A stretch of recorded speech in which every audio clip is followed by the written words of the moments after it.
Ang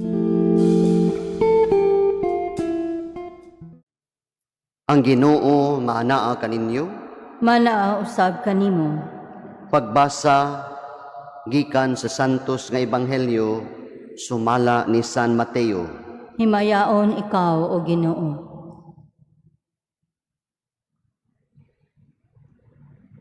Si Jesus mingon sa iyang mga tinun-an, "Busa, inigdala na nimo sa imong halad ngadto sa halaran. Unya didto, mahinumduman mo nga nasilo kanimo ang imong isig katawo, biyai ang imong halad at tubangan sa halaran. Ug adtua dayon ang imong isig katawo ug pakig-uli una kaniya.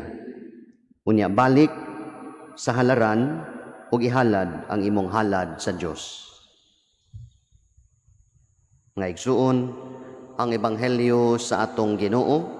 Daygon ikaw o Kristo, palihog maglingkod. Mayong buntag kanatong tanan.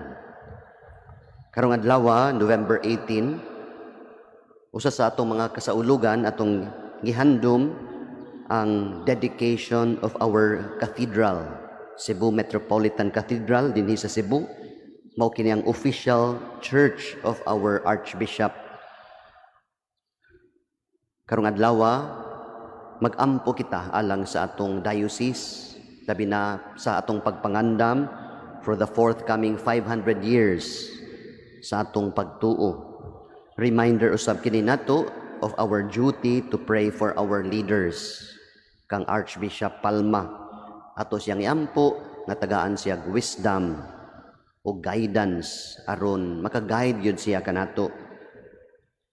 This is also a reminder of the importance of the power of prayer.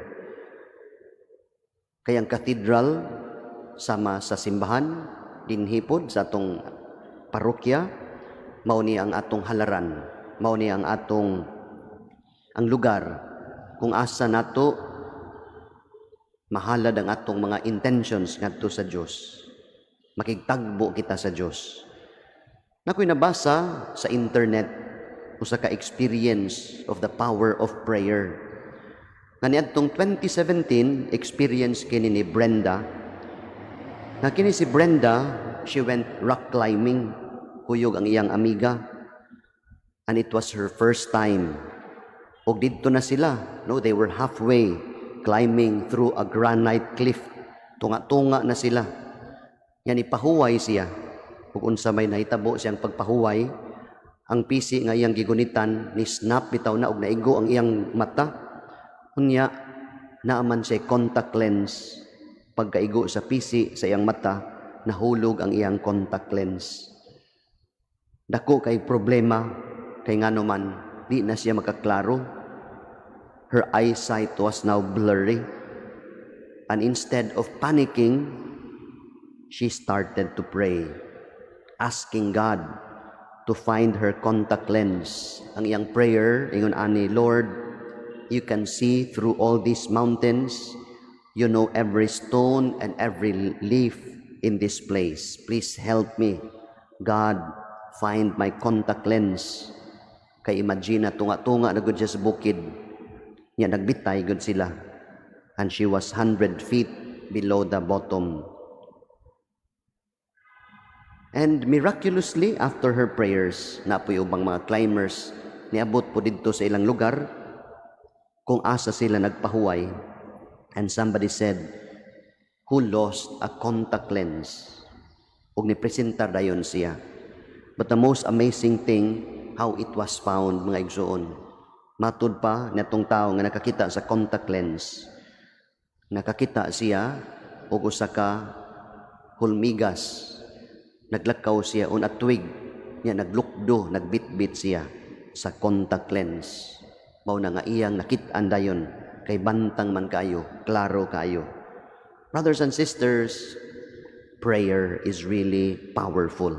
Dinhi sa atong gibasa nga ebanghelyo from Genesis chapter 28, we are reading from verses 11 to 18.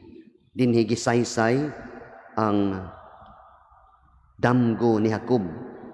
Si Jacob, he was going away. He was He was in a hurry. Kay padung siya sa Mesopotamia, wa siya padulngan. Unya, puno siya sa kahadlok. Kay nining tungura, giapas o gigukod siya sa iyang igsuon nga si Esau. Kay gusto siyang patyon. If we are familiar with this story in Jacob's life, nga batanon pa siya, kay iyang gikawat, nasa gipangkawat sa iyang igsuon, and so he was now running away. Ug dinhi siyang pagkatug, imagine na sa daan ra siya natug, ang iyang giunlanan bato, ug didto siya nagdamgo, nakakita siyang hagdanan nga sangko sa langit, mga anghel nagsakakanaog ug labaw sa tanan ang Ginoo diha sa iyang kilid. And God made a promise nga nakapanimbaot siyang balhibo, and God said, ubanan ti ka, panalipdan ti ka, ihatag ko kanimo kining yuta nga imong gihigdaan.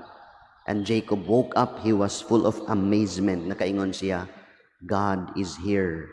I did not realize it, naaman di siya nag-uban kanato. Og pagkamata niya, ang bato nga iyang giunlanan, iyang giugbok o gihimo niyang handumanan. That place was called Luz. Iyang gibag-o o ginganlan niya Bethel. Abot pasabot, the house of God.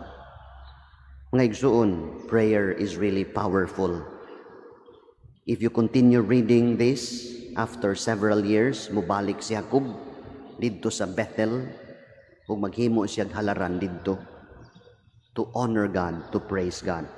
Brothers and sisters, bisag asa daita, we can communicate to God. We can offer whatever we have to the Lord. Sa atong pag-ampo, prayer is powerful. I have here an acronym to pray. What will happen kung mag-ampo ka? P-R-A-Y. P. If you pray, you experience the presence of God. Sama ni Jacob, he was aware of it, rendezvous with God. Imong meeting, imong personal contact with the Lord. And when you pray, God makes a connection with you, and God comes down from heaven.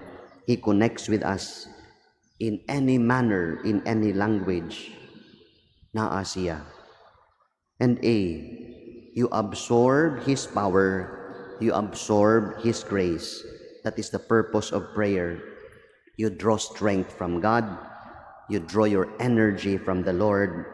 God refills us with what we need and what we lack. And why? Finally, you yield to His will. Mao man gyud ni ang purpose sa pag-ampo. Sama ni Jesus nga moingon ta, thy will be done.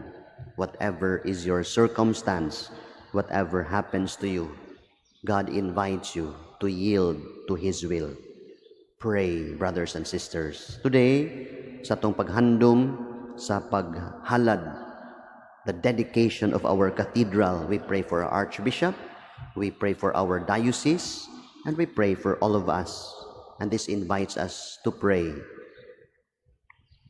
to experience the presence of God, make a rendezvous with God, be absorbed in His power and His grace, and yield to His will. Amen.